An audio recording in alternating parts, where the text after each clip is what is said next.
ഫാത്തിമ റളിയല്ലാഹു അൻഹ തന്റെ മാതാവിനെ വളരെയധികം സ്നേഹിച്ചിരുന്നു. ഇപ്പോൾ ഖദീജ റളിയല്ലാഹു അൻഹ ക്ഷീണിതയാണ്. 3 വർഷക്കാലം മരുഭൂമിയിൽ ജീവിച്ചത് കാരണം അവരുടെ ആരോഗ്യം നഷ്ടപ്പെട്ടിരുന്നു. മക്കയിലേക്ക് തിരിച്ചു വരുമ്പോൾ അവർ ഒരു രോഗിയായിരുന്നു. രോഗിയായ മാതാവിനെ അവർ വളരെ നന്നായി ശുശ്രൂഷിച്ചിരുന്നു. ഖദീജ റളിയല്ലാഹു അൻഹയ്ക്ക് അസുഖം ബാധിച്ച സമയത്ത് ഫാത്തിമ റളിയല്ലാഹു അൻഹയ്ക്ക് വെറും 7 വയസ്സ് മാത്രമേ ഉണ്ടായിരുന്നുള്ളൂ. പ്രവാചകൻ ഖദീജ റളിയല്ലാഹു അൻഹയെ വളരെയധികം സ്നേഹിച്ചിരുന്നു എന്ന് അവർക്കറിയാമായിരുന്നു. അവർ ഫാത്തിമ റളിയല്ലാഹു അൻഹയെ കുറിച്ച് ചിന്തിച്ചു. തന്റെ മരണത്തിനു ശേഷം ഫാത്തിമ റളിയല്ലാഹു അൻഹ തനിച്ചാകുമെന്ന് ഓർത്തപ്പോൾ അവർ വിതുമ്പിപ്പോയി. താൻ ഉടൻ തന്നെ മരിക്കുമെന്ന് ഖദീജ റളിയല്ലാഹു അൻഹയ്ക്ക് അറിയാമായിരുന്നു. റംസാൻ 10 ഖദീജ റളിയല്ലാഹു അൻഹ മരണപ്പെട്ടു. ഈ ചെറുപ്പത്തിൽ തന്നെ ഫാത്തിമ റളിയല്ലാഹു അൻഹയ്ക്ക് തന്റെ മാതാവിനെ നഷ്ടപ്പെട്ടു. പ്രവാചകന്റെ അമ്മാവൻ അബൂ ത്വാലിബ് 1 മാസം മുൻപ് മരണപ്പെട്ടു.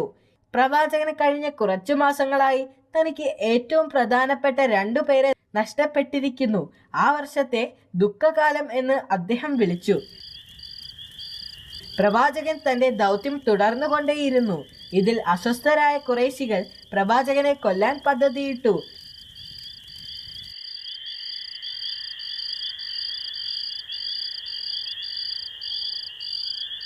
അവർ രാത്രിയിൽ പ്രവാചകനെ കൊല്ലാനായി 2 പേരെ പ്രവാചകന്റെ വീട്ടിലേക്ക് അയച്ചു. അവർ അവിടെ എത്തിയപ്പോൾ വീടിനകത്ത് പ്രവാചകൻ തനിച്ചല്ല എന്ന് അവർ മനസ്സിലാക്കി. അതിരാവിലെ പ്രവാചകൻ പുറത്തേക്ക് ഇറങ്ങി വരുമെന്ന് അവർക്കറിയാമായിരുന്നു. പ്രവാചകനെ കൊല്ലാനായി അതുവരെ അവിടെ കാത്തിരിക്കാൻ അവർ തീരുമാനിച്ചു. ഇത് മനസ്സിലാക്കിയ പ്രവാചകൻ ആ രാത്രി മക്കയിൽ നിന്നും മാറി നിൽക്കാൻ തീരുമാനിച്ചു. അക്രമികളെ ആശയക്കുഴപ്പത്തിലാക്കാൻ വേണ്ടി തന്റെ കട്ടിലിൽ കിടക്കുമോ എന്ന് അദ്ദേഹം അലി റളിയല്ലാഹു അൻഹുവിനോട് ചോദിച്ചു.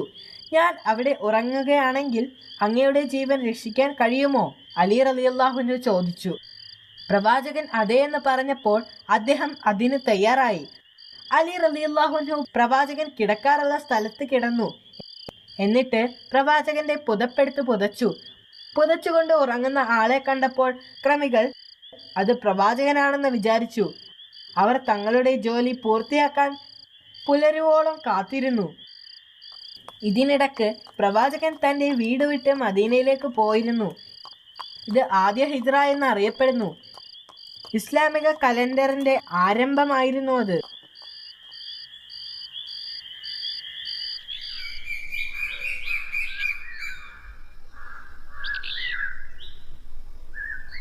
അടുത്ത ദിവസം രാവിലെ ശത്രുക്കൾ വീടിനുള്ളിൽ എത്തിയപ്പോൾ നബി സല്ലല്ലാഹു അലൈഹി വസല്ലമക്ക് പകരം ഇമാം അലി റളിയല്ലാഹു അൻഹുവിനെ കണ്ടപ്പോൾ അവർ ഞെട്ടിപ്പോയി.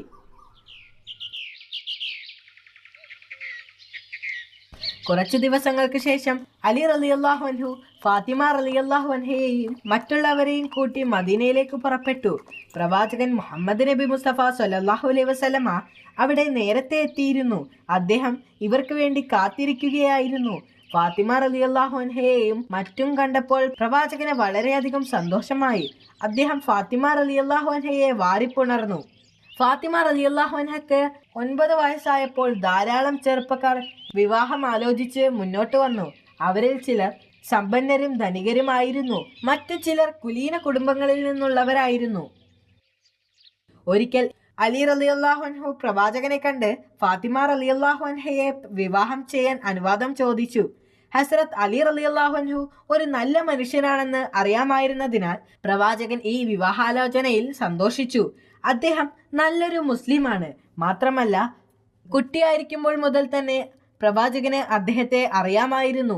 അലി റളിയല്ലാഹു അൻഹു അവിടെ നിന്ന് പോയപ്പോൾ അദ്ദേഹത്തെ വിവാഹം ചെയ്യാൻ തയ്യാറാണോ എന്ന് പ്രവാചകൻ മകളോട് ചോദിച്ചു. അവർ എളിമയോടെ തലകുനിച്ചു. അദ്ദേഹം അലി റളിയല്ലാഹു അൻഹുവിനെ വിളിച്ച് ആ സന്തോഷ വാർത്ത അറിയിച്ചു. ഹിജ്റ 2-ാം വർഷം ദുൽഹിജ്ജ 1 വെള്ളിയാഴ്ച ഫാത്തിമ റളിയല്ലാഹു അൻഹയുടെയും ഇമാം അലി റളിയല്ലാഹു അൻഹുവിന്റെയും വിവാഹം നടന്നു.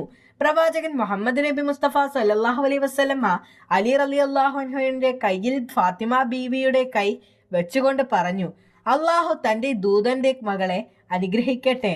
അലി, ഇത് ഫാത്തിമയാണ്. ഇനി ഇവളുടെ ഉത്തരവാദിത്തം നിങ്ങൾക്കാണ്. ഫാത്തിമ ഒരു നല്ല ഭാര്യയായിരിക്കും, അലി ഒരു നല്ല ഭർത്താവും. അല്ലാഹുവേ, അവരെയും അവരുടെ മക്കളെയും അനുഗ്രഹിക്കണമേ.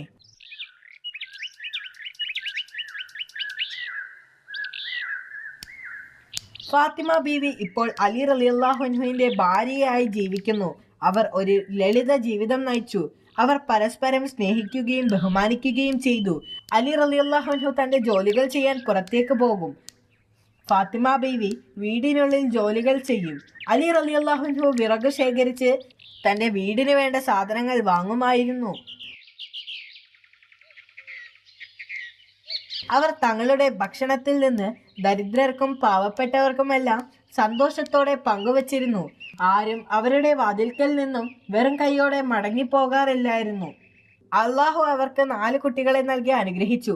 ഇമാം ഹസൻ, ഷഹബാൻ, ഇമാം ഹുസൈൻ, ഹസ്രത്ത് സൈനബ്.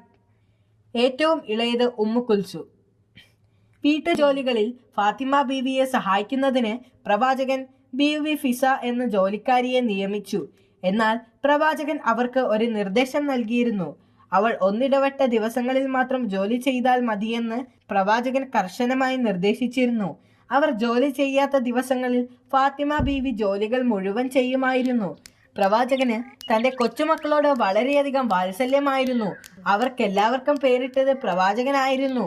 അദ്ദേഹം പലപ്പോഴും ഫാത്തിമ ബീവിയുടെ വീട്ടിൽ പോയി കുട്ടികളുമായി കളിക്കുമായിരുന്നു.